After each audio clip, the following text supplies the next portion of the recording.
पिछले वीडियो में मैं चर्चा कर रहा था गट के बारे में, अर्थात हमारा जो पाचन तंत्र है, मुंह से लेकर अनस तक, जिसमें कि भोजन चलता है, किस तरह से डाइजेस्ट होता है, क्या होता है, वो गट सिस्टम क्या है। गट में भी अपना एक ब्रेन होता है। तो गट ब्रेन क्या है? कभी कभी हम कहते हैं कि हमें गट फीलिंग हो रही है। इसका मतलब गट अपनी इंडिपेंडेंट, अपनी अलग सोच रखता है। कुछ आप के दिमाग में आता है। कभी कभी कहते हैं कि हमें पेट में गुड़ुर गुड़ुर हो रहा है, कुछ बटरफ्लाई सा हो रहा है। जब हम किसी एक्साइटमेंट में होते हैं या कुछ हम सोचते हैं, ऐसा सोचने लगते हैं, तो बटरफ्लाई चलने लगता है, पेट में गुड़ुर गुड़ुर होने लगता है। ये सब क्या है? इसका मतलब है कि हमारे जो मेन सेंट्रल नर्वस सिस्टम है, मेन ब्रेन है, उसके अलावा भी एक ब्रेन है, और यही ब्रेन गट ब्रेन कहलाता है। यू कैन से इसका नाम है एंट्रिक नर्वस सिस्टम। तो हमारे दो ब्रेन है, एक सेंट्रल नर्वस सिस्टम और सेकेंड ब्रेन का नाम कह ले तो एंट्रिक नर्वस सिस्टम। और ये दोनों आपस में बात करते रहते हैं, एक दूसरे को इंफॉर्मेशन जाती रहती है। ब्रेन की खासियत क्या होती है? उसमें न्यूरॉन्स होते हैं। तो एंट्रिक नर्वस सिस्टम भी 300 ट्रिलियन से ज्यादा न्यूरॉन्स इसमें है, 300 बिलियन से ज्यादा न्यूरॉन्स इसमें है। इसमें नर्वस सिस्टम में क्या होता है कि खासियत है कि कुछ मोटर न्यूरॉन्स होंगे जो कि उनको चलाएंगे, एक्शन के लिए प्रेरित करेंगे। कुछ सेंसरी न्यूरॉन्स होंगे जो सेंसिंग करेंगे। कुछ इंटर न्यूरॉन्स होंगे जो इमीडिएट एक्शंस ले लेंगे। इसी तरह से एंट्रिक नर्वस सिस्टम में मोटर न्यूरॉन्स होते हैं जो मसल्स को चलाते हैं, जिससे कि हमारे गट मसल्स चलते हैं। सेंसिंग न्यूरॉन्स होते हैं, सेंसरी न्यूरॉन्स होते हैं जो कि सेंस करते हैं कि हमारे गट के अंदर क्या है, कितने बैक्टीरियाज हैं, कितना किस टाइप का भोजन है, क्या है, किस तरह से है। और इंटर न्यूरॉन्स भी हैं जो उसी समय एक्ट कर लेते हैं, सेंसरी न्यूरॉन्स के अकॉर्डिंग मोटर न्यूरॉन्स को एक्ट करा देते हैं। तो इस तरीके से ये एंट्रिक नर्वस सिस्टम बिना सेंट्रल नर्वस सिस्टम के मदद से भी इंडिपेंडेंटली एक्ट कर लेते हैं। एंट्रिक नर्वस सिस्टम एक्शन में कैसे आता है? मतलब जब मोटर न्यूरॉन्स काम करते हैं, मोटिलिटी, इट मींस जो भोजन है वो मसल्स के एक्शन से, जो हमारे हाथों की नलियां हैं, इनके थ्रू खाना आगे बढ़ता जाता है। इस तरह से मोशन होता है, मोटिलिटी कहते हैं। दूसरा, इसमें एंजाइम्स और दूसरे केमिकल्स रिलीज होते हैं, दूसरा सिक्रेशन हो गया। तीसरा क्या है? इसमें ब्लड फ्लो होता है जिससे एब्जॉर्प्शन हो सके। तो तीनों एक्ट, तीनों काम कौन करता है? ये एंट्रिक नर्वस सिस्टम। अब ये एंट्रिक नर्वस सिस्टम हमारे इम्यून सिस्टम को भी एक्टिवेट करता है। कैसे एक्टिवेट करता है? ये पूरा सिस्टम, ये मसल्स के पास गाल्ट, मतलब गट एसोसिएटेड लिम्फाइड टिश्यूज है लगे हुए किनारे किनारे, जो गाल्ट से बना हुआ है। पूरा सिस्टम गाल्ट जिसमें लगा हुआ है। ये गाल्ट हमारे इम्यून सिस्टम बनाता है, कोशिश करता है कि हमारा कोई पैथोजन जो है बाहर से इसमें एक्ट न करने पाए, और अगर कोई है, आ गया है खान, तो वो ये अपने आप ही इस पैथोजन को नष्ट कर सके। ये हमारा गट सिस्टम, एंट्रिक नर्वस सिस्टम काम करता है। एंट्रिक नर्वस सिस्टम दो चीजों से बनता है, दो मेन इसके प्लेक्सस हैं। एक माई एंट्रिक प्लेक्सस है, एक सबमुकोसाल प्लेक्सस है। जो माई एंट्रिक प्लेक्सस है, ये बाहर की जो मसल्स है, मसल्स उसके साथ एक्टिवेट होता है, और सबमुकोसाल जो अंदर की तरफ जो है उससे वो एक्टिवेट होता है। तो सबमुकोसाल से एंजाइम और ब्लड फ्लो इस पे एक्शन आता है, और माई एंट्रिक नर्वस सिस्टम से मोटिलिटी, मतलब पूरे मसल्स चलते हैं। ये एसिटाइल कोलिन और नाइट्रिक ऑक्साइड, ये दो इसमें मेन काम करते हैं। एसिटाइल कोलिन तो मसल्स को चलाता है, और नाइट्रिक ऑक्साइड इसको थोड़ा शांत करता है, इनहिबिट करता है। और ये gut nervous system, central nervous system से भी बात कर सकता है, किसके थ्रू? वैगस नर्व के थ्रू। एक वैगस नर्व होती है जो कि ब्रेन से, ब्रेन स्टेम से होके चल के आती है। अगर आप ये देखें कि 90% फाइबर्स हैं, वो क्या करते हैं? वो ब्रेन को इंफॉर्मेशन देते हैं, मीन्स, और 10% फाइबर वेगस नर्व के थ्रू एंट्रिक नर्वस सिस्टम को इंफॉर्मेशन देते हैं। तो जो वेगस नर्व है वो इंफॉर्मेशन सेंट्रल नर्वस सिस्टम को देता है, किसके बारे में? इन्फ्लेमेशन के बारे में। हमारे में क्या इन्फ्लेमेशन है, हमें सैटिएशन हुआ नहीं हुआ, सैटिएटी है हमारे अंदर नहीं कि हमें और खाना तो नहीं चाहिए, भूख लगती है। तो अगर आपके पास सैटिएशन है, सैटिएटी है, आप तो ये कहता है हमें और एपिटाइट नहीं है, और खाने की इच्छा नहीं। एनर्जी मेटाबॉलिज्म पे भी हेल्प देता है। तो इस तरह से वेगस नर्व 90% फाइबर्स इसके इंफॉर्मेशन सेंट्रल नर्वस सिस्टम को देते हैं, जबकि 10% ये एंट्रिक नर्वस सिस्टम को एक्टिवेट करता है, वेगस नर्व स्लो करता है अगर हम किसी और प्रॉब्लम में। तो इस तरीके से ईएनएस सीएनएस वेगस नर्व से कनेक्टेड रहता है, सेंट्रल नर्वस सिस्टम से कनेक्टेड रहता है। और इससे क्या होता है? हमारे मूड पे फर्क पड़ता है। कभी कभी चिड़चिड़ापन आता है, हमें गुस्सा आने लगती है बेबात, बिना बात के। हमारे इमोशंस जो है वो गड़बड़ा जाते हैं because of gut system. Enteric nervous system से हमारा ब्रेन भी जो इफेक्ट होता है। अगर हमारे बैड बैक्टीरिया ज्यादा है तो हमें चिड़चिड़ापन आएगा, एंजाइटी लगेगी बिना बात के, और हमारा मूड ठीक नहीं होगा, हर एक से गुस्साते रहेंगे। ये सब क्यों होता है? It is because of bad bacteria. और ये मोशंस क्यों चलता है? Why all this motility, how this is activated?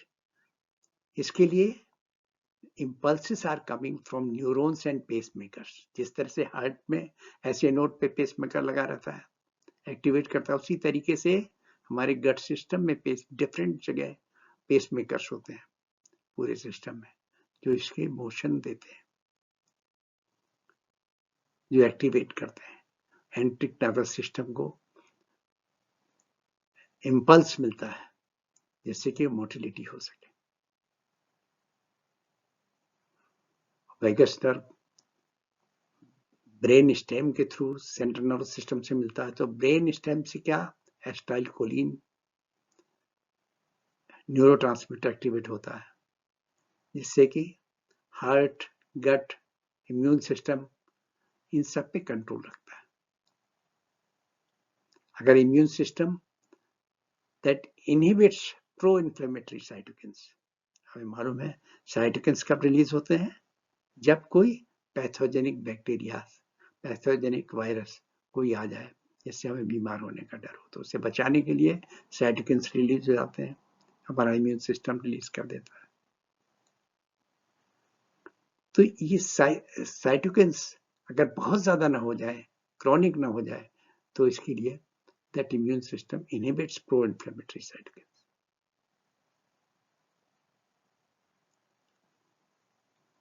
और इस एंट्रिक नर्वस सिस्टम को इंफॉर्मेशन कहाँ से मिलती है कि ल्यूमेन्स में क्या है? That is through enteroendocrine cells. हमारे पूरे सिस्टम के अंदर एंट्रोएंडोक्राइन सेल्स लगे हुए हैं, जो ल्यूमेन्स में क्या है, इस खाली जगह पे क्या है, इस पाइप्स में, इसकी इंफॉर्मेशन सेंस करके ये एंट्रिक नर्वस सिस्टम को देता था। तो this is a connection between what is inside the enteric nervous system and this accordingly the information is given to enteric nervous system. और एंट्रोएंडोक्राइन सेल्स और क्या करते हैं, क्योंकि ये glucose, fatty acids, amino acid, short chain fatty acid, ये सब इसके अंदर होते हैं खाने के साथ साथ, तो इसकी ही इंफॉर्मेशन सेंस करता है, उसके बाद हार्मोन्स रिलीज करता है। किस तरह के हार्मोन रिलीज करता है? एक GLP-1 ग्लूकागोन लाइक पेप्टाइड, जो कि हमें इंसुलिन को एक्टिवेट कराता है। इसी से सीसी के जो बाइल और एंजाइम्स को एक्टिवेट करते हैं। ऐसे पेप्टाइड YY, जैसे हम कहते हैं कि पेट भर गया तो एपेटाइट सप्रेस करता है। ये सेरोटोनिन, अब देखिए 90% सेरोटोनिन जो है गट्स के अंदर जनरेट होता है। वो सेरोटोनिन क्या करता है? हमें मूड को सेटिस्फाई करता है। अगर सेरोटोनिन की कमी हो जाए तो हम अननेसेसरली चिड़चिड़ापन और गुस्सा आएगा। इसी तरीके से यही एंट्रोएंडोक्राइन सेल्स जब पेट खाली हो चूहे कूदने लगते हैं, कहते हैं हमें चूहा कूद रहा है, तो क्या है? ग्रेलिन हार्मोन रिलीज करता है, जो हमारे हंगर को बताता है, भूख लगी है। और इसी तरीके से जब सिस्टम के अंदर कुछ नहीं करना होता है तो सोमेटोस्टैटिन रिलीज होता है, जो इनहिबिट करता है सब एक्शंस को। इसी तरीके से ये प्रिवेंट करता है प्रो इन्फ्लेमेटरी साइटोकिन्स। अब देखें कि enteric nervous system vagus nervous system से तो कनेक्ट होता ही है, ये ANS से भी इंटरेक्ट करता है, ऑटोनॉमिक नर्वस सिस्टम से। ऑटोनॉमिक नर्वस सिस्टम ये CNS का हिस्सा है, जिससे कि सिंपैथेटिक और पैरासिम्पैथेटिक नर्वस सिस्टम काम करते हैं। तो एक तरह से कहा जाए कि एंट्रिक नर्वस सिस्टम भी एक ANS है, ऑटोनॉमिक नर्वस सिस्टम है। ये तीसरा ऑटोनॉमिक नर्वस सिस्टम है जो आपस में कनेक्टेड रहते हैं। और CNS कैसे कनेक्ट करता है? अगर देखें सेंट्रल नर्वस सिस्टम में जब भी हमारा मूड ठीक नहीं होगा, हमें प्रॉब्लम है, कोई टेंशन है, कोई स्ट्रेस है, तो क्या होगा कि कोर्टिसोल रिलीज हो जाएगा। कोर्टिसोल कैसे रिलीज होता है? ये हाइपोथैलेमस जो हमारे सेंट्रल नर्वस सिस्टम या ब्रेन का हिस्सा है, ये एक्टिवेट करता है पिट्यूटरी ग्लैंड को। और पिट्यूटरी ग्लैंड एड्रिनल ग्लैंड को एक्टिवेट करता है। एड्रिनल ग्लैंड कहाँ होता है? किडनी के ऊपर। और दूसरा जो सिस्टम है, जो सिंपैथेटिक नर्वस सिस्टम के थ्रू एक्टिवेट होता है, वो एड्रिनल के मेडुला में जाता है, और एड्रिनल मेडुला से एड्रेनलिन रिलीज हो जाता है। जो एड्रेनलिन क्या करेगा? It slows down the digestion system. Digestion system को स्लो कर देता है। क्यों कर देता है? क्योंकि आपको कुछ फाइट एंड फ्लाइट जोन में आप पहुंच गए, आपको कुछ थ्रेट नजर आ रहा है, कुछ एंजाइटी है, कुछ टेंशन है, तो आपका डाइजेशन सिस्टम स्लो हो जाता है। और जब डाइजेशन सिस्टम, जिससे कि ब्लड मसल्स की तरफ जाए बजाय गट्स की तरफ आने के, जब मसल्स की तरफ जाएगा तो हमारा एब्जॉर्प्शन कम होगा। इसी तरीके से जो कॉर्टेक्स है, एड्रिनल कॉर्टेक्स से कॉर्टिसोल रिलीज हो जाएगा। कॉर्टिसोल जब रिलीज क्या करेगा? इम्यून को सप्रेस कर देगा। और इम्यून सप्रेस होने से बहुत सारी प्रॉब्लम्स हो सकती हैं। कैसे?